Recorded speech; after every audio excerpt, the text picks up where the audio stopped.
I'm Brian Fisher, manager of the Media Relations Division for the Prince George's County Police Department. We thank you all for being here today. And I'm going to introduce now our Chief of Police, Malik Aziz.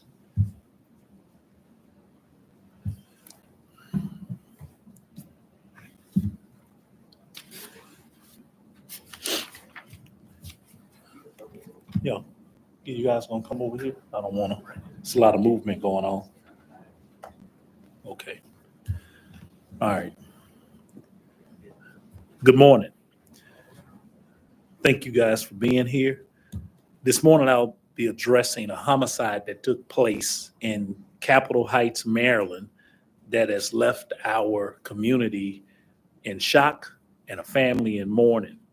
On January 18th, the Metropolitan Police Department of DC contacted the Prince George's County Police for assistance locating Alexis Schuler, who had been reported missing on January 14th. With the assistance of Police Chief Daryl Morgan in the Capitol Heights Police Department, the Prince George's County Police Department issued a search warrant at the home of Devontae Gray of Larchmont Avenue in Capitol Heights. While inside the house, our homicide detectives and evidence team, along with the Prince George's County Fire Department, located Ms. Schuler's remains inside a newly constructed wall. The Office of the Chief Medical Examiner determined that the victim had been shot. Devontae Gray was taken into custody at the scene. During questioning, Gray confessed to murdering Ms. Schuler and was charged with first-degree murder and related charges. Gray is now in the custody of Prince George's County Department of Corrections. Our thoughts and prayers are with the victim's family and the loved ones during this difficult time. Some of the family members are here today. Last year, there were 21 domestic-related homicides in our county, indiscriminately affecting families across all demographics of race, age, and socioeconomic status. Each act of violence shatters lives, leaves behind deep pains that last for generations to come.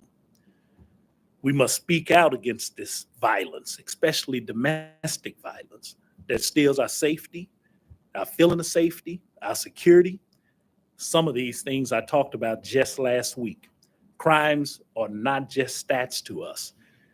Each crime that is a stat, it equals a person, a victim, a survivor, and each person, they have family and friends that are deeply affected. The Prince George's County Police Department will continue to engage our faith leaders, our residents, our businesses, and aggressively build bridges of trust, compassion, and partnership.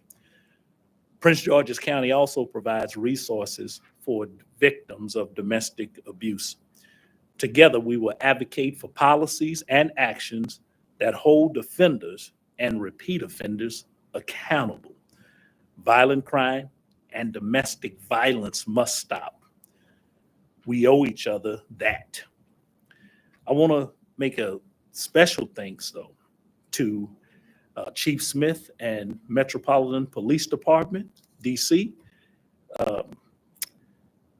and especially Detective Howard for his diligent work in these efforts. And I have here today also Executive Chief Wright and Captain Pulliam. We appreciate MPD and their team in helping bring Devontae Gray to justice, to start this first run for justice. I also want to extend thanks to Capitol Heights Police Department and the work that they've done, and to bringing some resolution and a small step towards closure in this horrific homicide. I will say a special thanks to our team, the Bureau of Investigations, Major Crimes Division, Homicide Unit, Married 30s, and special extended thanks to Detective Taylor for all the work that goes into these type of cases, and as traumatic as it is for family. And we become united in with each other. And Prince George's County Police, we stand with you in this road to justice as we pass the baton over to our state attorney's office to pursue justice. Now, I would like to bring up Capitol Heights Police Department Chief Daryl Morgan. Chief Morgan. Thank you, Chief Aziz. I'm the chief of Capitol Heights. I've been there approximately 5 years, and it is a small community, and these kind of events are impactful on a multitude of levels. We came in contact with this matter on January 14th when the Metropolitan Police Department reached out to us for a welfare check. The victim had not been heard from in a few days, and we went by the location to check on her welfare because she was last known to be in that location. Unfortunately, we were unable to locate her in the facility, at which time we reached out to the Metropolitan Police Department to update them and provide them with additional information.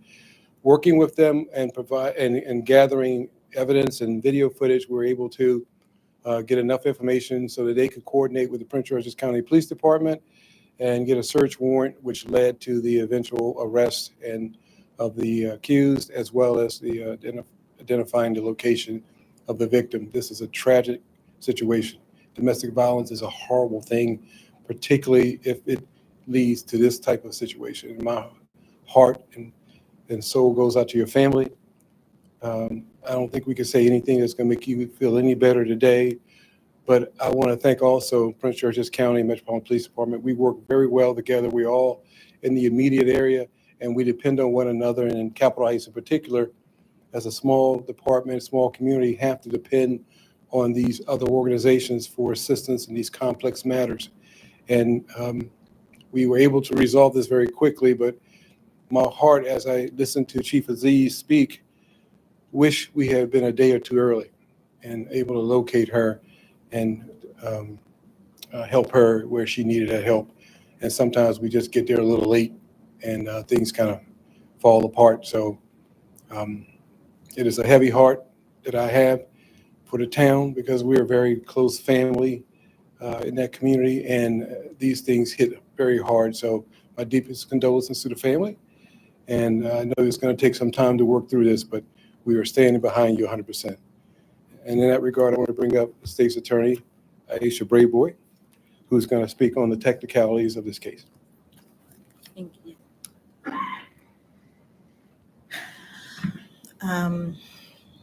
It's a tough day here in Prince George's County. This is a community of families, and when we see families hurting, we see families in pain, it hurts us. And even though, unfortunately, we've been here before, it doesn't get easier each time at all. In fact, it gets more difficult because we want to ensure that no family has to feel this pain. And it hurts us to know that that you're hurting so much. And we know that no words that we can say, no justice that we can provide to you will be enough justice, because justice would be to have Alexis here. That's what we do know. But what I can tell you is that you have an amazing team working on your behalf. You have an excellent police department, both county as well as our municipal police departments. You have a state's attorney's office focused and committed on getting justice for you. My chief of special victims is assigned to this case, and so you will have one of our most senior prosecutors prosecuting this case, and we intend to deliver justice for you and for the community and for Ms. Schuler and for her children. She's not just a victim, she's a mother, she's a daughter, she's a cousin, she's a niece, she's a sister. She had rights. She had a right to be here. And she's so young, 29 years old, 29 years old. So this is a very sad day, but just wanted to let you know that Devontae Gray, who has been charged with first-degree murder in this case, will have a bond hearing later today. Uh, the state will request that he be held without bond. The family, I believe, plans to be with us for the bond hearing. That bond hearing should take place around 1:15 p.m. At the courthouse. And we will take it from there. But just know, again, that you have the most experienced team working on this case. I want to thank our partners at MPD for providing us critical information as we pursue justice. And again, thank you to the community and especially the family for sticking with us. Understand that we will be providing services to you to make this time a little easier. The state's attorney's office, we do provide uh, direct contact with Maryland Crimes Victims Fund, which provides services and resources to victims of crime. Last year, I went to Annapolis to support a bill sponsored by our governor to bring those resources to our victims of crime a lot faster and with a lot less red tape. And so it is because of cases like this where we know you have to bury your loved one. It was unexpected. Those will be significant expenses. We know that you will need counseling. We know that the children will need counseling. We can provide those services to you, and we look forward to working with you as we pursue justice for you. But just understand, we understand that there's a financial cost to this as well, and we want to make sure that you have all the resources that you need. So thank you all so much for being here, and I believe, am I turning it back over to you or the family? Okay, okay, okay, thank you. Thank you, State's Attorney. As Chief said, every crime, every victim has a family. I'd now like to bring up the family. Aunt Kizzy, Cousin Derek, Cousin Sade, and Cousin Dwayne. Derek has a statement he'd like to read. On behalf of our family, we want to express our heartfelt gratitude to everyone who came together in the search for Alexis Schuler.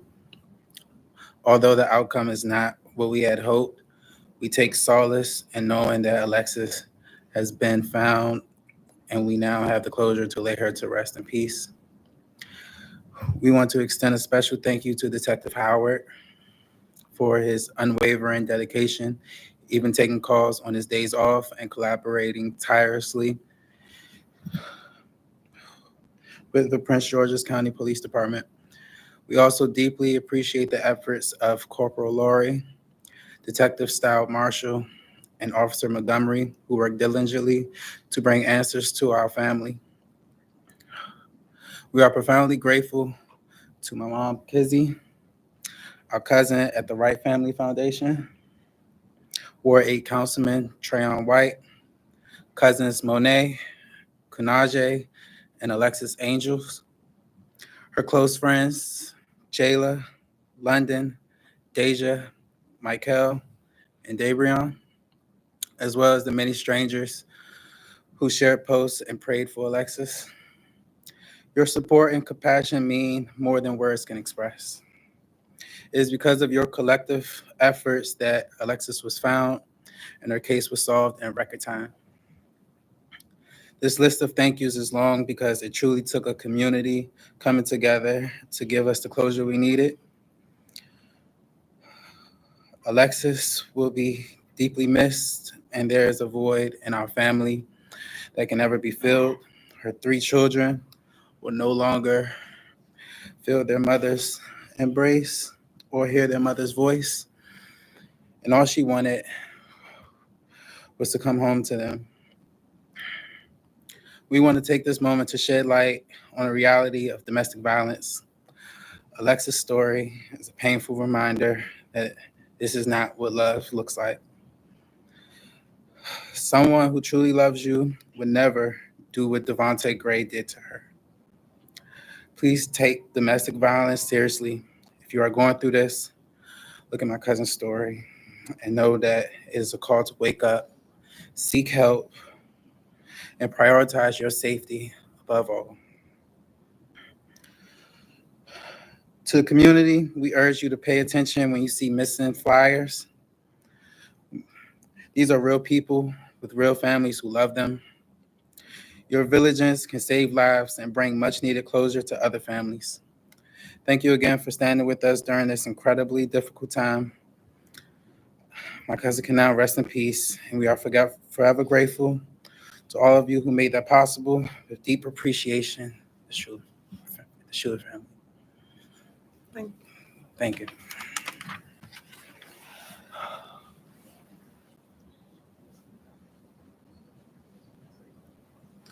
We'll take a few questions, if there are any. Was there any indication leading up to this tragedy that, I know that she didn't report it missing, but any kind of sign ahead of time or any kind of domestic violence, protective orders in place or anything like that? And if you could talk a little bit just about the relationship when they, what was the relationship? Well, let me say they do share a child together. And that's why we have called it domestic. Any indication I think you heard before from Chief Morgan, from the state attorney, Brayboy, it is domestic violence is real. People are, whether they're calling the police or they're letting family members know, it's very real. So I think there's always an indication when someone is involved in domestic situations that it won't end, well. It's going to be a problem, and so I can safely, say that. If you want to talk about, more specifics about that address, then I have Chief Morgan here. He may want to address part of that. Just briefly, we had a few calls to that residence over the last 6 to 8 months dealing with those individuals, but nothing noteworthy that would have leveled up to an arrest or an investigation. Basically, just complaints on one another. It was him who was complaining about her abuse of domestic violence. I believe that he sought protective orders in terms of. And State's attorney, I see, that you can get up as well. So for you as well. I was just Do gonna. your officers advise in these situations? I mean. Well, can I just say this? From what we can see, that the protective orders that he sought were not granted. That there was essentially no legal basis to grant the protective order. So people can seek protective orders, and actually, the standard is relatively low to get a protective order. So I think it is significant that he was not granted a protective order when he sought it. Looking at this case, I don't even ask a question about this. I mean, after she was already gone by the time police were called in, right? I think it's been believed in this case. Our first visit in the month of January was on January 9th, where we actually saw her driving by the residence when we responded to his call for complaint. So she was alive. We know on January 9th. On the 14th, when we went back for a welfare check based on a request from MPD, there was nobody in the house at the time when we went to that location. How much effort was there required to find the body inside that stairwell? Well, as you know, and this is a legal standard, we can't just go into the house without a search warrant. And the Prince George's County Police Department was able to obtain one and go through that process of identifying the location. I guess that's subsequent to that, after that happened, when you knew that there could be a body somewhere inside the house, like what drew you to the stairwell and how hard was it to discover the body inside? I'm going to turn it over to the chief in a second, but I do want to say this. We worked very quickly with the Metropolitan Police Department, who in turn work very quickly with Prince George's County. You're talking probably less than 5 days, which seems like a lot, but it's very quickly for investigation. And based on evidence and video and so forth, the county was able to get county police was able to get a search warrant. But until then, we actually were in the house when the house was vacant, and on the 14th, and we didn't see any evidence of foul play. One question, just to be clear, Ray and Julia had a child together. And with that being said, with this, another county's going on in regards to addressing family violence, would this fall under that? This is domestic violence, could be family, could be intimate partner. There's an indication that they were not necessarily still in a girlfriend-boyfriend type relationship, but they do have a child in common. So we still consider her a special victim, which is why our special victims unit is handling the prosecution of the case. But this is violence against a woman who was 29 years old, who deserved to be here. She was a mother of three. So it's, classifying it one way or another is I mean, I think it's important for statistical purposes, but for the human purpose, I mean, it almost doesn't matter. She should be here. Yes. Did Ms. Schuler live in a residence with Mr. Ray, and who reported her missing? From my understanding, she did not live in that residence, that she was a resident of the District of Columbia. And I don't know if someone from MPD wants to share. Oh, they're not. Okay. So I don't have her specific residence, but my understanding is that she's a resident of the District of Columbia, and that's why she was reported missing to MPD.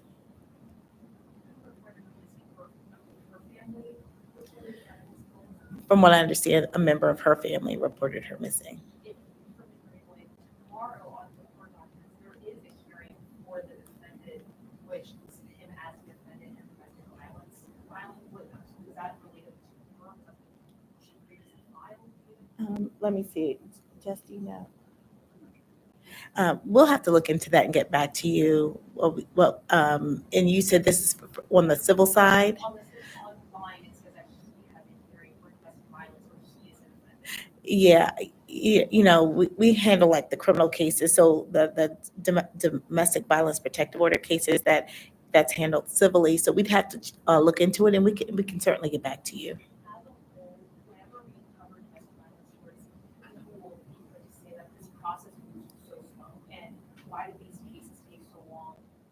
Do you think that these cases can move faster? Like to refer to domestic violence. Well, I'm not really sure what you're referring to, because there's the civil protective orders, which are pretty quick. I mean, those, you can get an ex parte protective order, a temporary protective order, as soon as possible. Like as soon as a commissioner finds that there's probable cause, they will issue a protective order, and then they'll set a hearing in like 7 days later, where both parties are there to make a final decision. So that goes pretty quickly, actually. So I'm not really sure what you're referring to in terms of the quickness of it. To that, what are the preventative measures when, police do show up at the home, there are complaints on both ends? What can be done if they see, the preventative measures in terms of what can be done when, they go to the house, but maybe there's not enough for an actual arrest?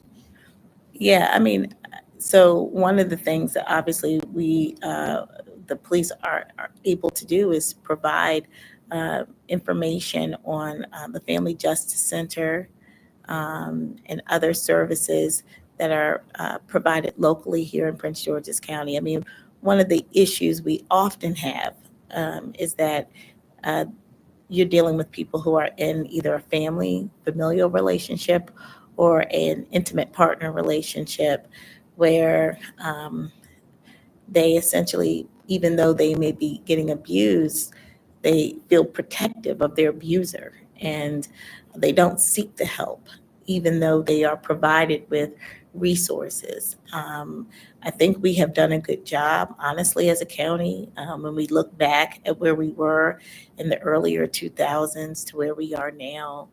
We've seen an over 40% decrease in what's called intimate partner homicides, where there are people who are unrelated by blood, but related because they have a child in common or because they are in a girlfriend, boyfriend, or intimate relationship. I think that the resources we have here have been very effective in getting people housing, getting counseling, helping people find jobs, making opportunities for independence more real to victims. So we've seen that, and where we saw kind of an increase in this domestic violence was really on the familial side.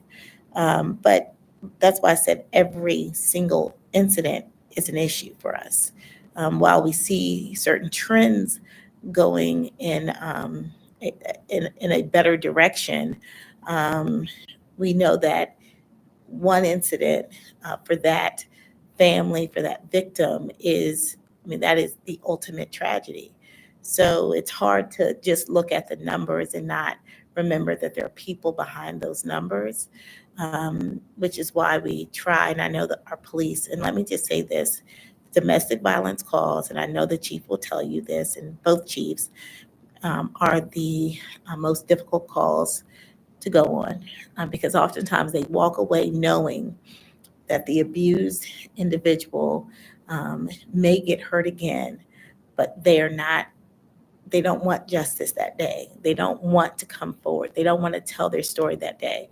And the men and women who are the first responders that see the abuse, that have to respond to a home over and over again, it affects them too. It's hard when you know that this is a house you've been called to go to before, and you don't know the day that slap might turn into a strangulation or where a weapon may be used. These officers do their best to arm our victims with information and with support.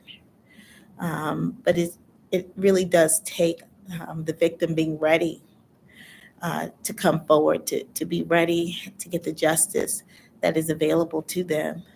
So in this case, it is very sad because there were clearly signs that this was a tumultuous relationship, that these individuals probably should not have been together. But when you have a child in common, it's tough not to have interactions. But it was clear that this was not a relationship that was going in the right direction.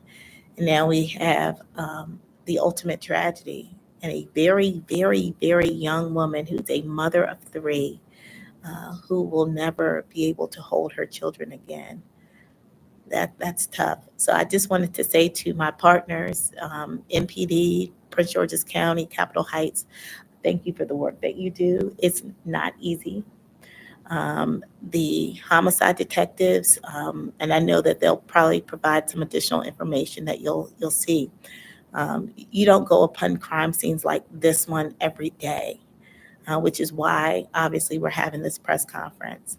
So I want to thank Detective Taylor and all of the other detectives and the crime scene investigators, because going on a scene like this, I'm sure was traumatizing, and very, very hurtful to them. So I really wanted to say thank you to them for the hard work that they have to do. Thank How you. much effort was there, even age and the age of the other children? We'll have to get back to you with the age of the oldest child. We're just trying to confirm that, unless someone else knows. I know it was her oldest child. It was the child that they had in common, and she has two other children.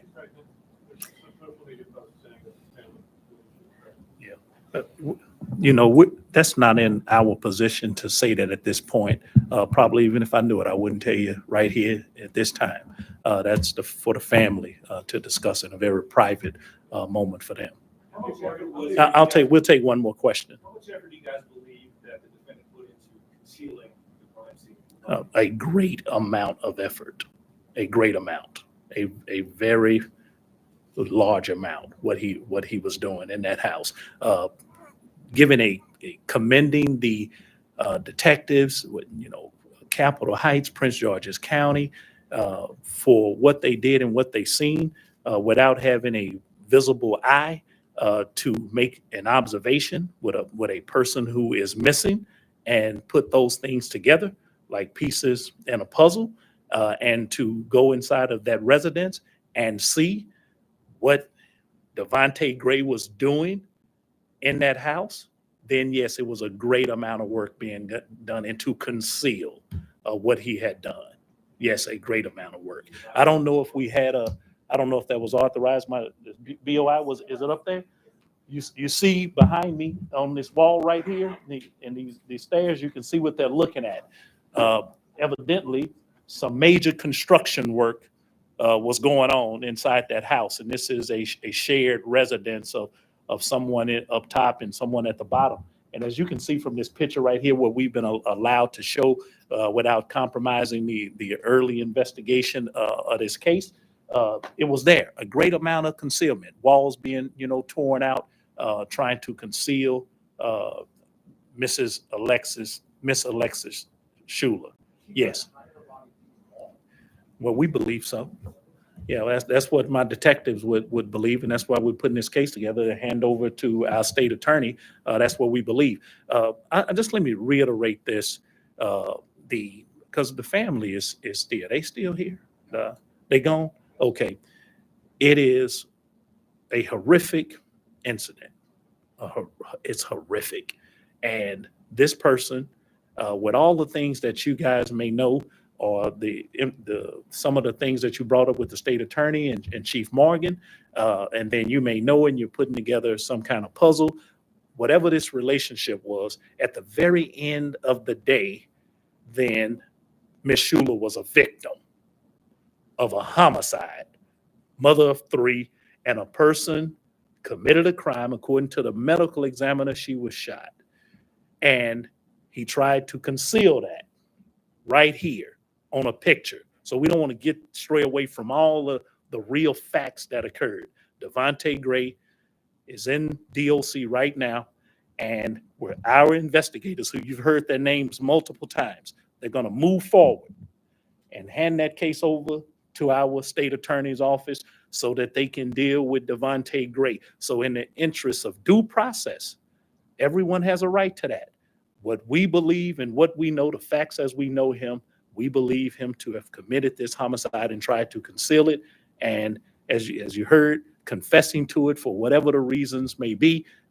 In my opinion, as the chief of police in 35 years in his job, there is no justification for your homicide of this person in this house. Simple as that. With that, I'm going to end questioning here. If you have any further questions or clarifications, see the manager, Brian Fisher, or Ms. Cotterman, and media relations, and then we'll get your questions answered. Thank you so much.